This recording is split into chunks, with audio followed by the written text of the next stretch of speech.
നമസ്കാരം സുഹൃത്തുക്കളെ. ഗുരുവായൂർ അമ്പലനടയിൽ ഒരു പ്രശ്നമുണ്ടായി.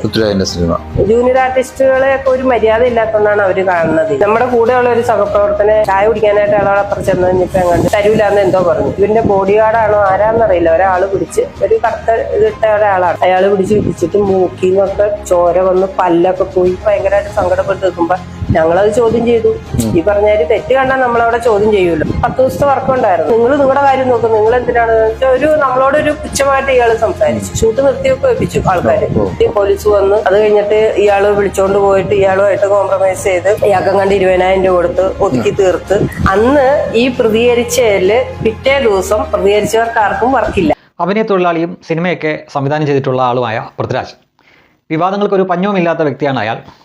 പുറമേ വലിയ സമത്വവും തൊഴിലാളി മുതലാളി എന്ന വ്യത്യാസമില്ലാതെ എല്ലാവരോടും സമഭാവനയോടൊക്കെ ഇടപെടണം എന്നൊക്കെ തള്ളിമറിക്കുകയൊക്കെ ചെയ്യുകയും എന്നാൽ യഥാർത്ഥ ജീവിതത്തിൽ അതിന് നേരെ വിപരീതമായിട്ട് കാണിക്കുകയും ചെയ്യുന്ന ഒരു വ്യക്തിയാണ് എന്ന് ഇതിനകം തന്നെ പലപ്പോഴും തെളിയിക്കപ്പെട്ടിട്ടുള്ള വ്യക്തിയാണ്. ഇതാ പുതിയ ഒരു വിവാദം കൂടെ വന്നിരിക്കുന്നു. പുതിയതെന്നൊന്നും പറഞ്ഞുകൂടാ, സംഭവം നടന്നിട്ട് 2-3 വർഷമായി, പക്ഷേ ഇപ്പോഴാണത് പുറത്തേക്ക് വരുന്നത് എന്നാണ്.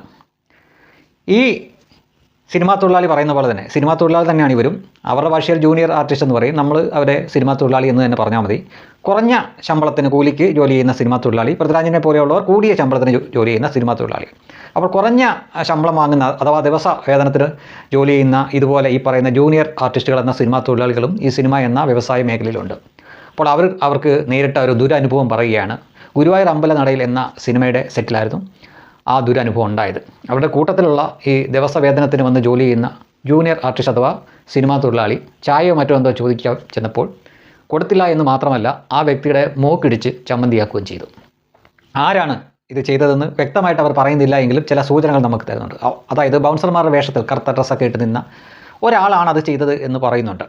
പിന്നീട് ഒത്തുതീർപ്പിൻ്റെ ഭാഗമായിട്ട് 20,000 രൂപ കൊടുത്തു അത് പരിഹരിക്കുന്നു. പക്ഷേ അവിടെ കൊണ്ട് തീർന്നില്ല. പിറ്റേ ദിവസം മുതൽ പ്രതികരിച്ച ആർക്കും ആ സെറ്റിൽ ജോലി ഉണ്ടായില്ല, അവരെ പറഞ്ഞു വിട്ടു എന്നാണ് പറയുന്നത്. ഇത് കേട്ടപ്പോഴാണ് കുറച്ച് ദിവസങ്ങൾക്ക് മുമ്പ് സമാനമായിട്ട് ഒരു തമിഴിൽ അത്യാവശ്യം അറിയപ്പെടുന്ന ഒരു നടൻ തന്നെ പൃഥ്വിരാജിൻ്റെ പേരെടുത്ത് പറഞ്ഞുകൊണ്ട് തന്നെ വിമർശിച്ച ഒരുപക്ഷെ നിങ്ങളിൽ പലരും കേട്ട് കാണും. അയാളെ ഇതുപോലെ സിനിമയിൽ അഭിനയിക്കാൻ ആ തൊഴിലിന് വേണ്ടി വിളിച്ചു വരുത്തുന്നു. അയാൾ തമിഴ്നാട്ടിൽ നിന്ന് ഇവിടെ വരുന്നു. പക്ഷേ ഒരു ദിവസത്തിന് ശേഷം അയാളെ പറഞ്ഞു വിടുന്നു. എന്താണ് കാരണം എന്ന് പോലും പറയുന്നില്ല. അപ്പോൾ കാരണം പറയാതെ പറഞ്ഞു വിട്ടതിന് അതൊരു മര്യാദയല്ല, പൃഥ്വിരാജാണ് എന്നെ വിളിച്ചു വരുത്തിയത്, എന്നിട്ട് ഇങ്ങനെ കാണിച്ചു എന്ന് പറഞ്ഞ് അയാൾ ഏതാനും ദിവസങ്ങൾക്ക് മുമ്പേ ആരോപണം ഉന്നയിക്കുന്നത് നമ്മൾ കണ്ടു. ശരി, അത് പോട്ടെ, ഈ കാര്യത്തിലേക്ക് വരാം. ഇവിടെ നോക്കൂ, ഗുരുവായൂർ അമ്പലനടയിൽ എന്ന സിനിമയിൽ നമുക്കറിയാവുന്ന പോലെ തന്നെ ബൗൺസർമാരുമായിട്ട് വരാൻ സാധ്യതയുള്ള ഒരു നടൻ പൃഥ്വിരാജ് മാത്രമാണ്. പിന്നെ മറ്റൊരു നടൻ അതിലുള്ളത് ബേസിൽ ജോസഫാണ്. അദ്ദേഹം ഈ ബൗൺസർമാരുമായിട്ടൊക്കെ വരുന്ന ആ ലെവലിലേക്ക് എത്തിയിട്ടില്ല ഇതുവരെ. ഏതാനും സിനിമകളൊക്കെ സംവിധാനം ചെയ്തിട്ടുണ്ട്. നടൻ അഥവാ സിനിമാ തൊഴിലാളി എന്ന നിലയിൽ അദ്ദേഹത്തെ ആളുകൾക്ക് ഇഷ്ടമാണ്. പക്ഷേ ഇതുപോലെ ആരാധകരൊക്കെ ഓടിപ്പോയി അദ്ദേഹത്തിനെ അത്രമാത്രം സ്നേഹിക്കത്തക്ക തരത്തിൽ, അതായത് ഈ ആരാധകരുടെ ശല്യം ഒന്ന് നിയന്ത്രിക്കാൻ വേണ്ടിയിട്ടാണല്ലോ ബൗൺസർമാരെ ഇവർ കൊണ്ടു നടക്കുന്നത്. അപ്പോൾ ആ ഒരു ലെവലിലേക്കൊന്നും ബേസിലായിട്ടില്ല. അപ്പോൾ ആ ഒരു തലത്തിലേക്കായി എന്ന ധാരണയിൽ നടക്കുന്നത് നടൻ പൃഥ്വിരാജാണ്. അപ്പോൾ അദ്ദേഹത്തിൻ്റെതായിരിക്കും തീർച്ചയായിട്ടും ഈ ബൗൺസർമാർ. അപ്പോൾ അതിലാരോ ആണ് താരതമ്യേന ദിവസക്കൂലിക്ക് ജോലി ചെയ്യുന്ന ജൂനിയർ ആർട്ടിസ്റ്റിനോട് ഇങ്ങനെ മോശമായിട്ട് പെരുമാറിയത്.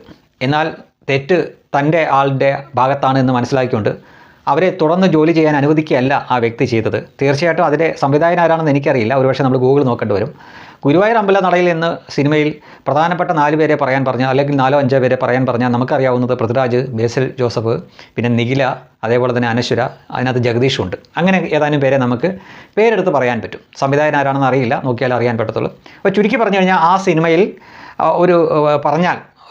ഒരു കാര്യം പറഞ്ഞാൽ അത് നടത്താൻ പ്രാപ്തിയുള്ള അല്ലെങ്കിൽ അതിന് തക്കതായിട്ടുള്ള ഒരാളുള്ളത് പൃഥ്വിരാജ് മാത്രമാണ്. അപ്പോൾ അദ്ദേഹത്തിൻ്റെ സെറ്റിൽ ഇങ്ങനെ ഒരു സംഭവം നടന്നെങ്കിൽ അതിൻ്റെ ഉത്തരവാദിയും അദ്ദേഹം തന്നെയായിരിക്കും. ഈ പറയുന്ന സൂചന വെച്ച് നോക്കുമ്പോൾ അദ്ദേഹത്തിൻ്റെ ബൗൺസർമാരിൽ ആരോ ആണ് ഇത് ചെയ്തത്.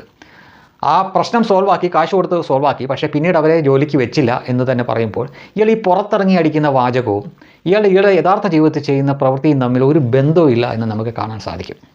തീർച്ചയായിട്ടും അവരെ പറഞ്ഞു വിടുന്നതിൽ ഇയാളുടെ പങ്ക് തീർച്ചയായിട്ടും ഉണ്ട്. അല്ലെങ്കിൽ പറഞ്ഞു വിടേണ്ടത് ആരാണോ ആ ദിവസക്കൂലിക്ക് ജോലി ചെയ്യുന്ന അഭിനയ തൊഴിലാളിയുടെ മൂക്കിന് ഇടിച്ചത്, അയാളെ തൻ്റെ സ്റ്റാഫിൽ നിന്ന് ബൗൺസർമാരിൽ നിന്ന് മാറ്റുകയാണ് ചെയ്യേണ്ടത്. അതവിടെ ഉണ്ടായില്ല. മറിച്ച് അത് ചോദ്യം ചെയ്ത ആളുകളെയാണ് അവർ പണി കൊടുക്കാതെ ഒഴിവാക്കിയത്. ഒരാളുടെ തൊഴിൽ നിഷേധിക്കുന്നു, ഒരാളല്ല 1-ലധികം ആളുകളുടെ തൊഴിൽ നിഷേധമാണ് അവിടെ സംഭവിച്ചത്. ഇതൊക്കെയാണ് നമ്മൾ ഈ ഇല്ലാത്ത കാശും മടക്കി ഒരു കുടുംബം, ഏറ്റവും ഒരു ചെറിയ കുടുംബം 4 പേരൊക്കെ ആയിട്ട് തിയേറ്ററിൽ പോയി സിനിമ കാണണമെങ്കിൽ തന്നെ 1000 രൂപ ചിലവാണ് എന്ന് ഓർക്കണം. അപ്പോൾ ഇതിൻ്റെ പിന്നിൽ ഇങ്ങനെ കുറേ കാര്യങ്ങളുണ്ട്.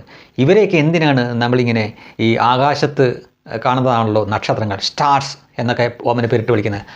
ആകാശത്ത് കാണുന്ന സ്റ്റാർസ് ആണെങ്കിൽ ആരെങ്കിലും കത്തിച്ച് മേലോട്ട് വിടുന്നതിനെ വാണം എന്നാണ് പറയുന്നത്. അപ്പോൾ ഇവർ യഥാർത്ഥത്തിൽ താരമാണോ വാണമാണോ എന്ന് നമ്മളാണ് തീരുമാനിക്കേണ്ടത്. ഇത്തരക്കാർക്ക് വേണ്ടിയിട്ട് ഇത്തരക്കാരുടെ സിനിമയൊക്കെ ഇറങ്ങുമ്പോൾ ഇടിച്ചു കയറി കാണുകയും ഇവരെയൊക്കെ എന്തോ ആണ് എന്ന ധാരണയിൽ നമ്മൾ നെഞ്ചിലെടുത്ത് വെച്ചുകൊണ്ട് നടക്കുകയും ചെയ്യുന്ന ലക്ഷക്കണക്കിന് ആളുകൾ, വിഡ്ഢികളായിട്ടുള്ള ആളുകൾ ഇപ്പോഴും ഇവിടെയുണ്ട്. അവരൊക്കെ മനസ്സിലാക്കേണ്ടതുണ്ട്, നമ്മൾ നമ്മുടെ എന്താ പറയുക, സമ്മർദ്ദ ജീവിത ഘട്ടത്തിൽ, അതായത് പലതരത്തിലുള്ള സമ്മർദ്ദവും മറ്റുമൊക്കെ ഉണ്ട്. അതൊന്ന് റിലാക്സ് ആകാൻ വേണ്ടിയിട്ടാണ് നമ്മൾ പാട്ട് കേൾക്കുന്നതും സിനിമ കാണുന്നതും മറ്റ് കലാരൂപം, എന്തെങ്കിലും ഫുട്ബോൾ പോലുള്ള കായിക വിനോദങ്ങളൊക്കെ കാണുന്നത് നമ്മുടെ മാനസിക ഉല്ലാസത്തിന് വേണ്ടിയിട്ടാണ്. അത് ആരും നമുക്ക് വെറുതെ തരുന്നില്ല. നമ്മൾ കൃത്യമായും അതിന് പണം കൊടുത്ത് തന്നെയാണ് കാണുന്നത്. നമ്മൾ ടി വിയിൽ കാണുന്നത് പോലും നമ്മൾ അതിന് മാസം അടച്ചിട്ടാണ് കാണുന്നത്. നമ്മൾ കറണ്ട് ബില്ലടയ്ക്കുന്നുണ്ട്, കേബിളിൻ്റെ ചാർജ് അടയ്ക്കുന്നുണ്ട്, ടി വി മേടിക്കുന്നതിൻ്റെ കാശ് നമ്മൾ ചിലവാക്കുന്നുണ്ട്.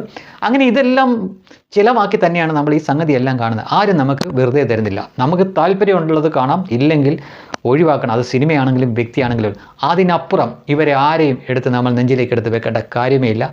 ഈ അഫ്രപാളിയിൽ കാണുന്നത്, സിൽവർ സ്ക്രീനിൽ കാണുന്നതല്ല ഇവരുടെയൊക്കെ യഥാർത്ഥ ജീവിതം എന്ന് ഞാനും നിങ്ങളുമൊക്കെ തിരിച്ചറിയുന്നു, അന്ന് തീരും ഇവറ്റകളുടെയൊക്കെ ഇരട്ടത്താപ്പും ഈ അനാവശ്യമായിട്ടുള്ള ഈ അഹങ്കാര കാഴ്ചകളും മറ്റും എല്ലാം.